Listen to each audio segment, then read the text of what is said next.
Hey everyone, Matt Header here, and today we're talking about Craig. Craig is a Earth Rare tanker hero who you can obtain easily, quite easily in fact, by clearing up to World 7 within story, or you can pull him from the weapons gacha by, not weapons, characters gacha, anytime. He does not have a specific designated banner, and it's quite easy to pull him as he is a rare hero, which means you're pretty much always going to be getting rare hero pulls really consistently, so you don't have to worry about obtaining him.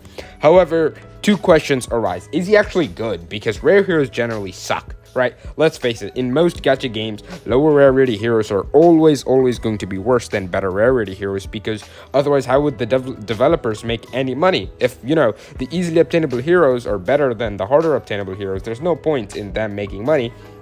However, that's not the issue with Guardian Tales, and it's especially not the issue with Craig. Craig is extremely viable, whether he is ascended or not ascended. Now, the second question is actually, is Craig worth ascending, and should you ascend him?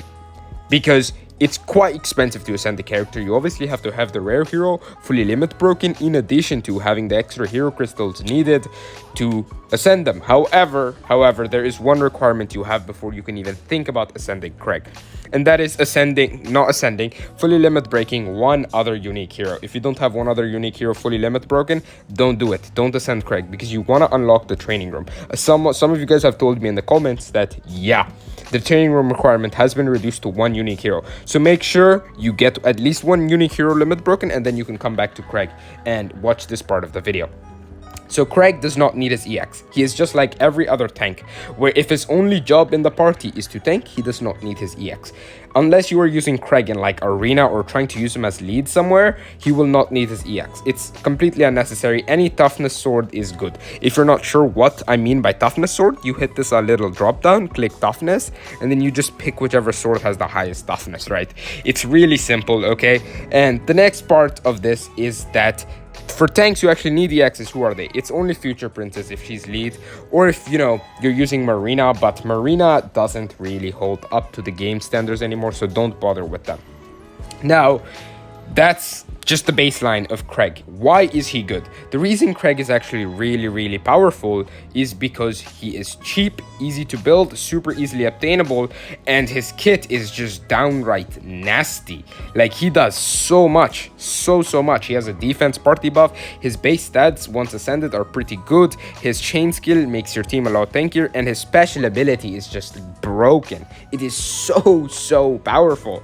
It can pretty much make your team just never die in any content, whether it's PvP or PvE content. It's super powerful. He is extremely tanky himself, and he provides literal tankiness for the rest of your team, not just with party buffs and defense increases, but by him taking the damage for them. It's a broken ability that's so over powerful that I don't even know why Kakao would actually put it on a rare hero. It just seems like the kit of, a super powerful unique hero. And yeah, if this was on a unique hero, they'd be even more powerful, because obviously they'd have naturally higher base stats. However, Craig isn't anything to scoff at because of that.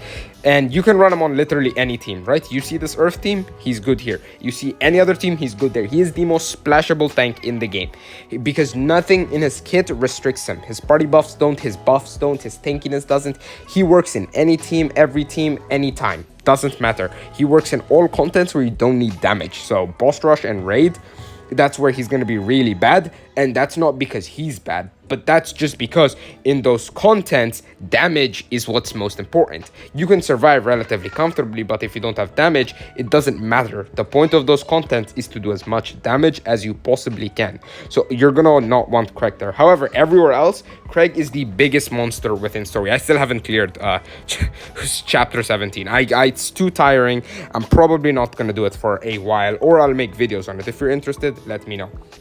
However, this is where Craig truly shines. Survival content. Early game, mid game story is where you might actually struggle, because a lot of the mobs hit really hard, and so if you're pushing content constantly and not waiting to get fully evolved, fully limit broken teams and everything, and perfect gear, you're gonna want Craig, because he's gonna amp up your survivability so much. Now, if you do enjoy videos like this, make sure to subscribe, like, and leave a comment, and join the community Discord also. It really helps out. We are so close to 1,000 subscribers, and apparently negative 554% of you guys are not subscribed. I don't know how that's possible, and it's definitely a real statistic, and I know this because I know what I'm talking about. Okay, Now, the way to build Craig is pretty simple.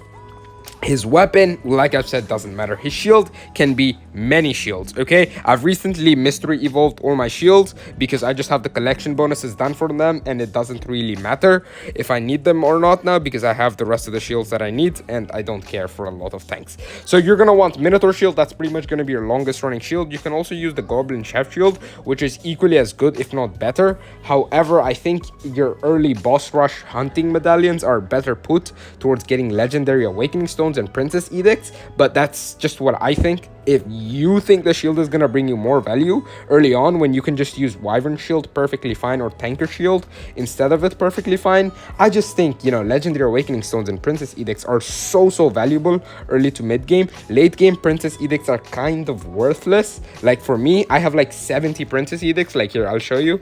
I have like 70 princess edicts just, you know, sitting here because, well, what do I use them for? I only need very few PvP specific merges that I don't really care about. But early mid game, you're gonna need so many dupes, so many merges, not just, you know, unique merges, but you're also gonna need a lot of elemental merges, but you're also gonna need a lot of merch upgraders because you need to level them up to get the most out of them. Like, let's just look at the difference between a level 10 invader mothership, 4% attack versus 12%. So it's giving you so much more attack, right? It's very important to do that. Craig is going to be top notch. He can use anything merch wise, right? Obviously, you know, little princess figure, if we're being min-maxy here with skill damage in your team, is going to be best in slot, right? Content where you don't have healing, Lorraine shield is actually smiley face cushion is actually really nice. However, early on, just use elemental merch. It's good enough. It gives you all the stats you need. It gets you everything you need except the earth attack, of course, but it's fine. It will get you what you need done, and you don't have to worry about anything else because don't focus on tank merch. It's not worth it. Go for DPS merch like Sample Statue of Bravery.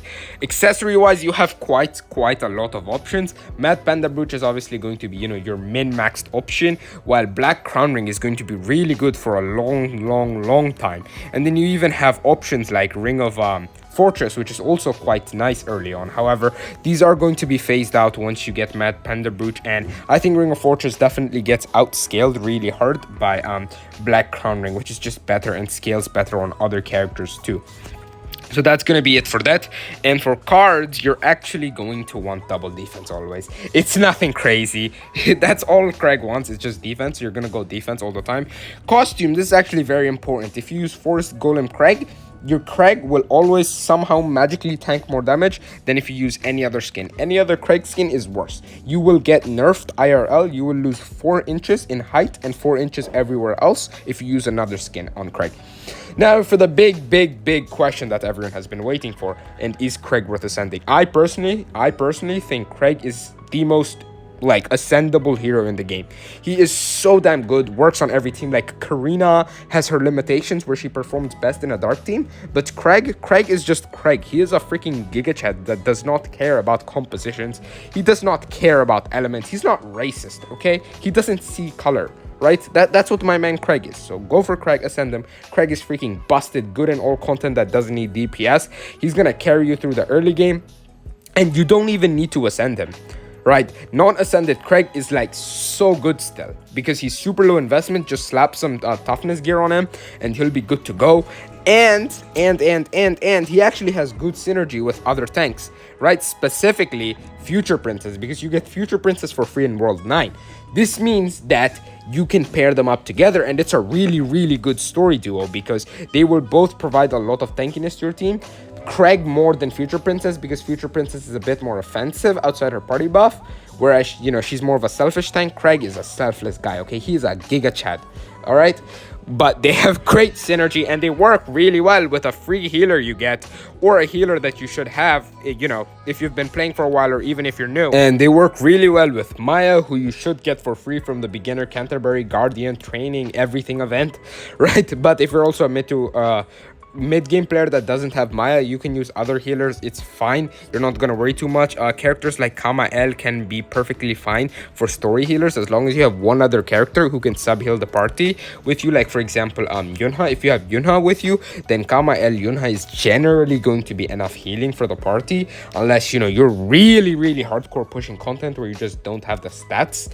So yeah, that's gonna be pretty much it for the Craig guide, right? Craig is absolute insane. Go for him. You can't regret investing in him. And if you did enjoy the video, make sure to subscribe, like, leave a comment, and join the community Discord. I will see you all in the next one.